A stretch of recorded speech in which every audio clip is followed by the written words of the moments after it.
And if I speak one thought aloud, that thought lives even after I'm shoveled into my grave. Delusions, Mr. Wordsworth. Delusions that you inject into your veins with printer's ink. The narcotics that you call literature. The Bible, poetry, essays of all kind, all of it an opiate to make you think you have a strength when you have no strength at all. You have nothing but spindly limbs and a dream, and the state has no use for your kind. Imagine living in a world where you're investigated and put on trial based on your chosen profession.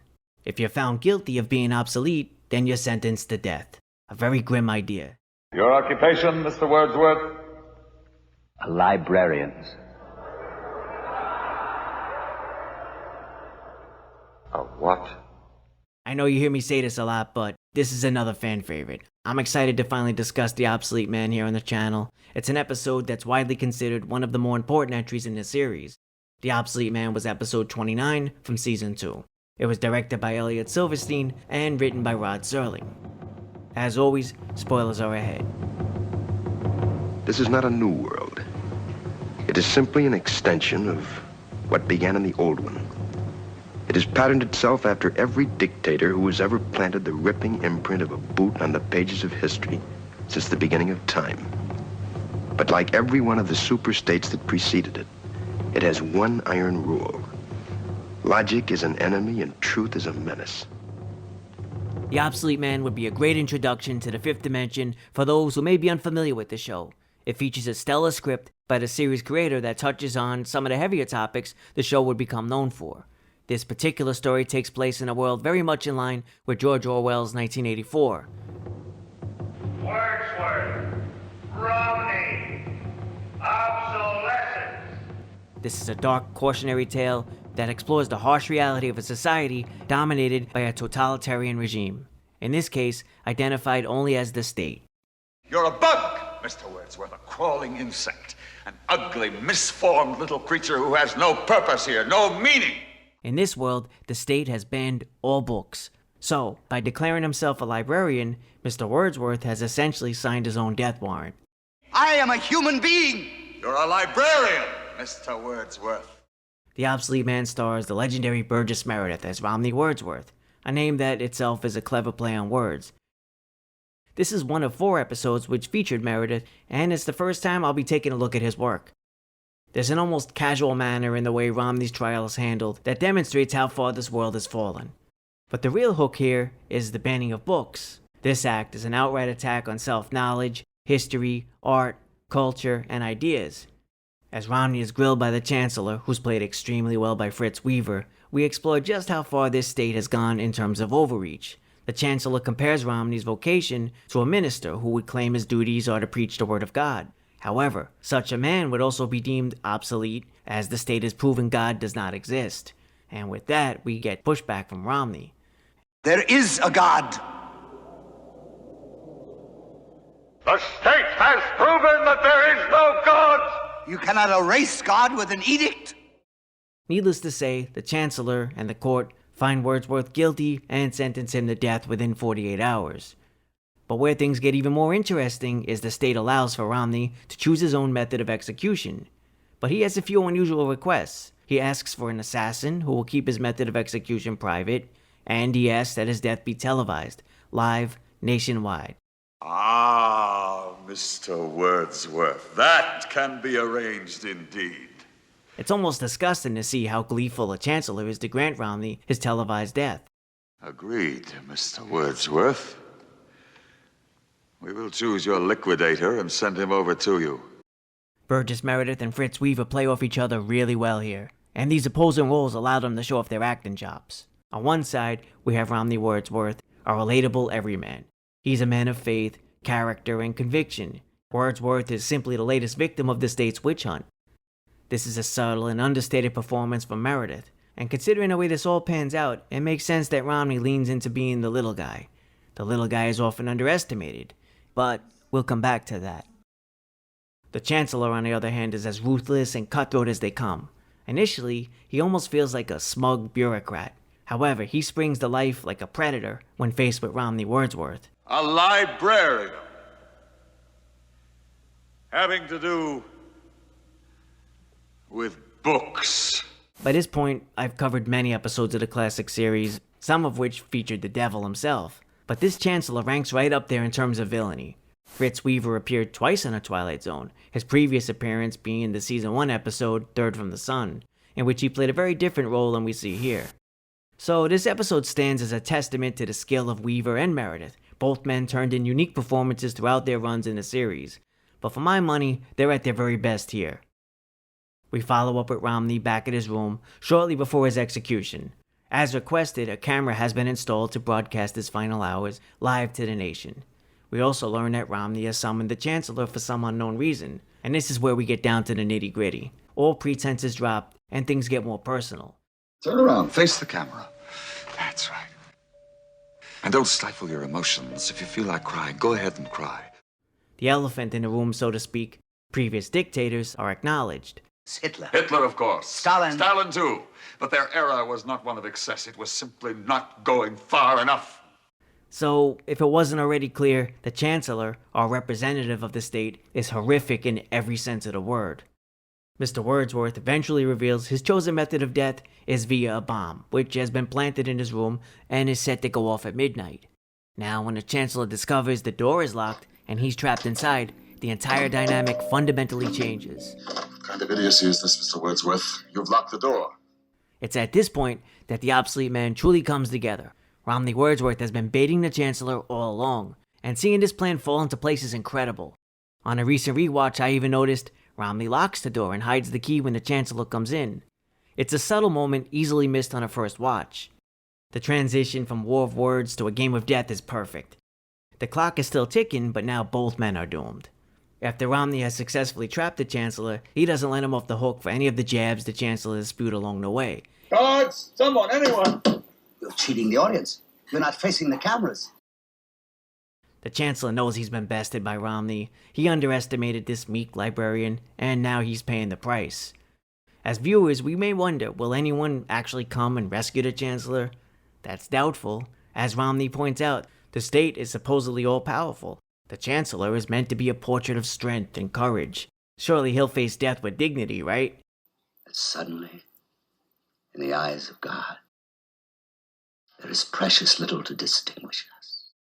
As Mr. Wordsworth reads aloud from his illegal copy of the Bible, his chosen passages are fitting for these last moments. Yea, though I walk through the valley of the shadow of death, I will fear no evil, for thou art with me. In my view, the state versus the individual dynamic is the heart of this episode. Earlier on, the Chancellor notes he'd show everyone how a librarian dies. But in these final moments, when he's in the same boat, the differences between both men speaks volumes.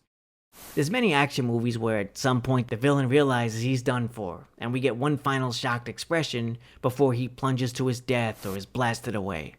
Well, in a sense, that's what happens here, but the realization is far more drawn out. The Chancellor's worried demeanor stands in sharp contrast to Romney, who remains calm and dignified. Wordsworth doesn't lose his faith, quite the contrary, he finds comfort in his belief in a higher power. Sure enough, just before the bomb explodes, the Chancellor cracks. Please, let me out! In the name of God, let me out! Wordsworth obliges and states that, in the name of God, he will release him. In his final moments, we see Romney is at peace.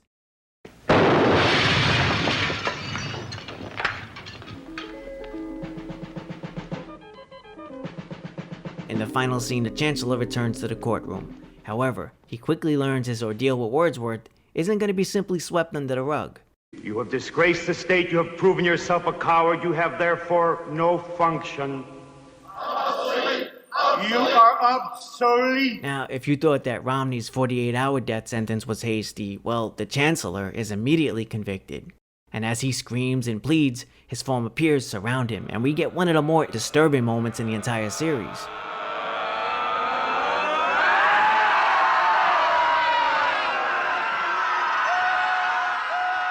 The Chancellor, the late Chancellor, was only partly correct. He was obsolete. But so is the state, the entity he worshipped. Any state, any entity, any ideology that fails to recognize the worth, the dignity, the rights of man, that state is obsolete. A case to be filed under M for Mankind in the Twilight Zone. When this episode initially aired in June of 1961, the reactions overall were mostly positive. According to Twilight Zone, unlocking the door to a television classic, ministers and reverends wrote to Rod Serling, thanking him for the offering, and even requested transcripts of the episode. One principal from a high school in Fallbrook, California, even wrote and stated, "What you have done has exceeding and great merit. It has purpose, it has power, it has impact. It possesses that rare quality that causes men to think."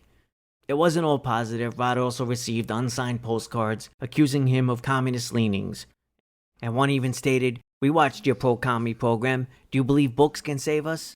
Another viewer simply labeled the episode garbage. And this prompted Serling himself to respond and defend his work as follows. The Obsolete Man had a very simple premise.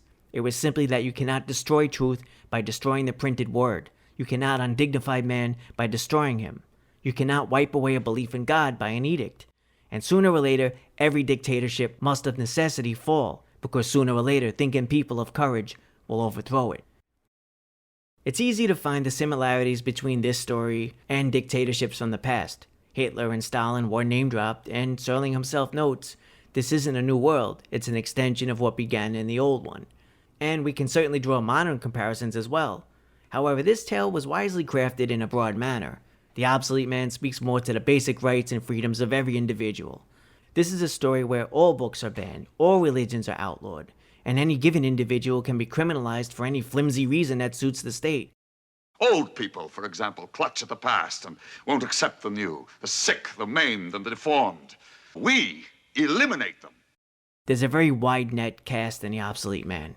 Pretty much all of us would be considered obsolete by such harsh standards.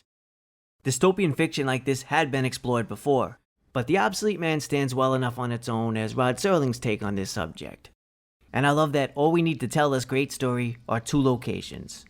We get Romney Wordsworth's humble little residence, and in stark contrast, we get the German expressionist-inspired court, featuring giant doors, an extended table, a high podium, and harsh lighting casting long shadows. In my view, these stylistic choices take the episode up a notch. The Obsolete Man firmly sets up an entire world. There are no establishing shots of towering, futuristic skyscrapers, or the streets being patrolled by armed security forces. Yet, we imagine such a world is right out there. How can you call me obsolete? How can you? Before I wrap things up, I wanted to note two interesting bits of trivia tied to this episode. The first relates to the ending, which featured the demise of the Chancellor, as he was apparently torn to shreds by his former peers. It was noted in a Twilight Zone companion, the attack on the Chancellor was actually inspired by a nightmare that the director Elliot Silverstein had. In his dream, a threatening group of people slowly surrounded someone. They had a deep-throated growl, which eventually grew louder and more intense. Silverstein shot the closing scene to depict his nightmare, meaning these mindless drones of the state were meant to stand there for some time and make the haunting sound for an extended period, as they stared with growing intensity and ultimately attacked like a pack of wild animals. However, the editor refused to cut the scene in this manner. So the condensed version we got was actually the product of a compromise between the editor, the producer, Buck Houghton, and a very frustrated director. But the silver lining is after the incident, Silverstein launched a campaign with fellow directors Lamont Johnson and Buzz Kulik, who had reported similar issues. They formed a committee to assist the guild and ensure nothing like that would ever happen again. The last bit of trivia I wanted to note was the origin of this episode. The Obsolete Man was actually a combination of two different scripts from Rod Serling. In Martin Grahams Jr.'s book, he notes that the episode is partially based on Law 9 Concerning Christmas, which was a story dating back to the 1950s during Rod's tenure at WLW radio station in Ohio. It was there that Rod proposed an anthology series called It Happens to You. In the story in question, a future town passed a law abolishing Christmas and declaring the church off limits to all citizens. The mayor in that story was similar to the Chancellor from The Obsolete Man. He too didn't believe in God, but he was faced with resistance from the villagers who gathered on Christmas Eve in front of the church. The mayor was reminded by a young girl that Christ died for a principle too. The second tale, which served as a source for The Obsolete Man, was The Happy Place, the original pilot for the Twilight Zone that was rejected. That story takes place in a future society where anyone who reached a certain age was executed by the government. Elements from both of these stories served as a foundation for The Obsolete Man. Needless to say, the combination worked out extremely well. And for what it's worth, this may be something to consider for any writers out there with more than a few stories laying around. Perhaps merging them is worth a try. The Obsolete Man is another incredible entry in the 5th dimension. I highly recommend checking this one out if you haven't already. I'd rate the Obsolete Man 5 out of 5 creepy nightmare mobs. That's it for me. Thanks for watching, everyone. Feel free to comment below if you have any thoughts on the Obsolete Man. And if you enjoyed this review, hit that sub button, hit that like button. Every little bit helps. Until next time, be well and take care. Later.